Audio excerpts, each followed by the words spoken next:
Well, I didn't know Lindsey Graham personally. I hadn't met him a number of occasions, as many folks, but I want to, Ann Applebaum in July, for the July-August 2020 issue of The Atlantic, wrote an article, and this is what the headline was: "History will judge the complicit. Why have Republican leaders abandoned their principles in support of an immoral and dangerous president?" That was July, August 2020. I think two things can be true. You know, I don't think you wish death on your worst enemy. You know what I'm saying? Right. So, like, the people on the internet that are, like, celebrating, like, Lindsey, no. I think that's quite tasteless and inappropriate. Agreed. So two things can be true. You know, he was a public servant, whatnot. I didn't agree with his politics, but there were lots of people that have all these great stories about Lindsey Graham. But the flip side of it is history will judge the complicit. And Lindsey Graham was complicit for the sake of power, but to what end? At the end of the day, what did he get?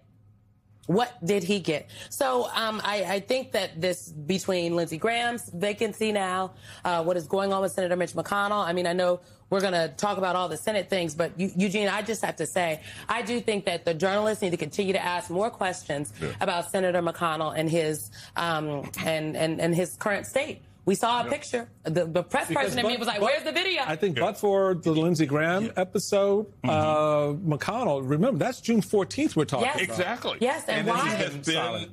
He has not given, in my opinion, enough explanation about what is going on. Of the country to a whole, too. It's not really been an explanation at all, as far as I'm concerned. And so where is he? When is he coming back? Is he coming back? What's the deal?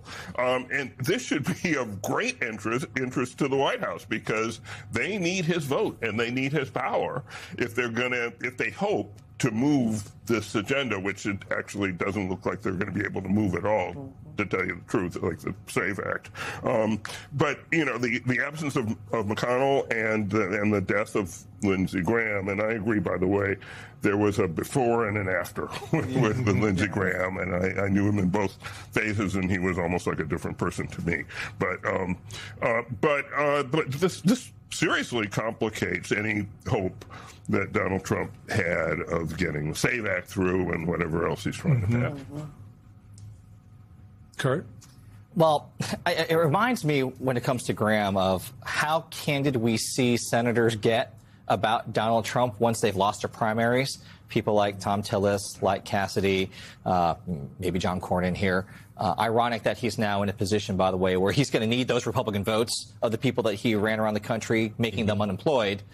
He now needs them to move anything with the absence of McConnell. Do they respond for him? Do they, with this big vote coming up for Attorney General, do they? I mean, I think we have seen them express tremendous concerns about Todd Blanche's nomination. But again, I think it's one of those, we are now seeing these senators for the first time in a long time vote their actual conscience. Maybe sometimes that aligns with the Donald Trump agenda, but sometimes it doesn't. And I think the frustrating thing about someone like Lindsey Graham is that part of that vote your conscience part disappeared. And maybe that was a pragmatic political decision, as certainly his defenders would say. But I look at the Republican Party that I used to belong to back in the good old days when you were chairman of it. And I always say, I didn't leave the Republican Party. The Republican Party left me. The people who believed in smaller government, in limited executive branch, in transparency, accountability of American taxpayer dollars, they all went and pretended to be something that they are not right now.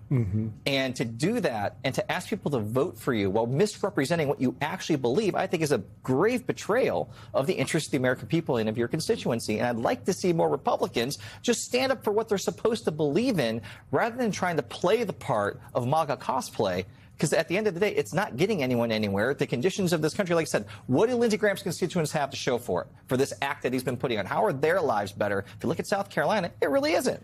Eugene, it's fascinating to me because I guess this is not surprising, but Donald Trump immediately tried to take the death of Senator Graham and use it for his own benefit, essentially saying the last thing we spoke about was how the Save America Act had to come through.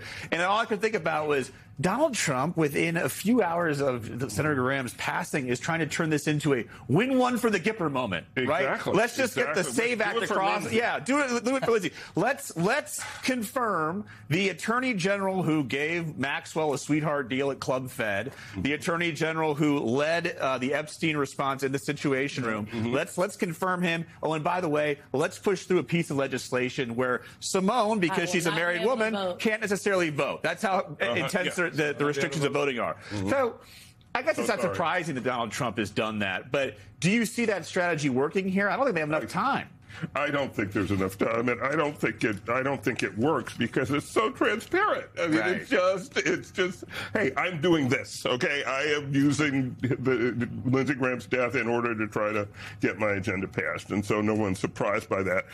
I do wonder what Cassidy and Tillis and Cornyn actually do. The Wounded Bear when Caucus. It comes, you know, but will they actually vote him down, even if they believe, even if they know in their heart that that's the right thing to do? I don't know. I don't think. I think at the end of the day, there may be one vote. There's only a one-vote margin. I mean, this is from, let me give you Bloomberg. There may be one. Todd Blanche, the acting attorney general, and this is yesterday, and former personal lawyer for Trump, which, okay, must now face a committee led by Republicans with just a one-vote margin without Graham and his advancement not assured. To Luke's point, the Wounded Bear Caucus members, John Cornyn and Tom Tillis, are on the Senate Judiciary Committee. Just look. Why move Todd Blanche out of committee? What does it do for the American people, for your constituents? He is the president. He was the president's personal attorney. What is the argument for moving him out of committee? What is it? I think the argument is, at the end of the day, this is what the party wants. They are more loyal to the party than the country. They are more loyal to the president than the country. And so to that extent, I think you find that Wounded Bear Caucus does not take advantage and hold the president accountable for this nomination and say no.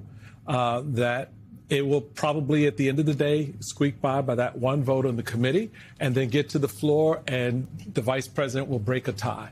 I just don't see them. I am not convinced. I want so much to be proven wrong on this. But I've watched these folks from particularly the last 5-6 years, since 2020, since they all caved on January 6th. Exactly. If you want to pinpoint the day it died, the party died, that was the day when they decided that they would align themselves in the Senate and not convict Donald Trump for what he did to the country. And that was the death knell. And since that, you can clock it. Clock it. New episode out on Thursday. They have given in at the last moment every time. Yeah, the one thing I would say is you never underestimate the ability of politicians, particularly to be petty and to use a moment to extract their own brand of personal vengeance. And you could see it dramatically play out, almost like that John McCain thumbs down moment, where as the roll call of the votes happening at Judiciary, and then you get to Mr. Tillis or you get to Mr. Cornyn, and they just go, nope, and send everything into chaos. Like it is. What if they don't show up? Does that affect? If they don't show up because the margin is so low, they wouldn't necessarily have the quorum that they need to be able to do it. So they'd have to procedurally they would punt the vote. Is what they would do. It'll be interesting to see too if, with the swearing in happening tomorrow of the new Senator Graham, if they will fill that seat on Judiciary with someone to help try to get another Republican ask a random question? Yes. What are Miss Darlene's qualifications to be a United States Senator? But that's happened in the past. I mean, they were put as spouses. I just want to know. Yeah.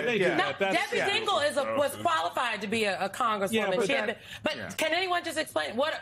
If she decides to run, which I don't think she is, but if she were to decide to run permanently, then that would open up that can of worms. But there is precedent about having spouses. I didn't say there wasn't precedent. I just wanted to know what her qualifications the qualifications is she meets the qualifications required by the United States Constitution. That's all. What does she do? To be eligible. Resident of South Carolina. She's a resident of South Carolina. She's of the right age. That's all that matters. Don't nobody want to tell me what Miss Darlene does. Okay, that's fine. I'm just saying. I'm just asking a question because if it were anybody else, we would ask those questions. I understand that Lindsey Graham died unceremoniously and suddenly. It is tragic. But we have to ask real questions. I understand that Mitch McConnell is sick. We have to ask real questions. Eugene, just to close out the block here, I think McConnell is the interesting person here for me. And really he's someone who has just wielded an extraordinary amount of influence in this town. His mastery of parliamentary procedure is the top. He's the chess master. Yes. Headline from our own Hayes Brown, how Mitch McConnell's absence is helping block Trump's biggest priorities. McConnell hasn't made his disdain for Trump's efforts to gain more control over federal elections a secret, publishing a Wall Street Journal op-ed in April laying out his opposition. He also argues that the president taking away too much control over elections from states will become something that Democrats later exploit. So McConnell still has a lot of power right now. And McConnell, we know, is a thorn in the side to this current administration when he wants to be. Do you see him sort of taking this as inspiration to hold on as long as possible? And how does the Trump White House deal with this?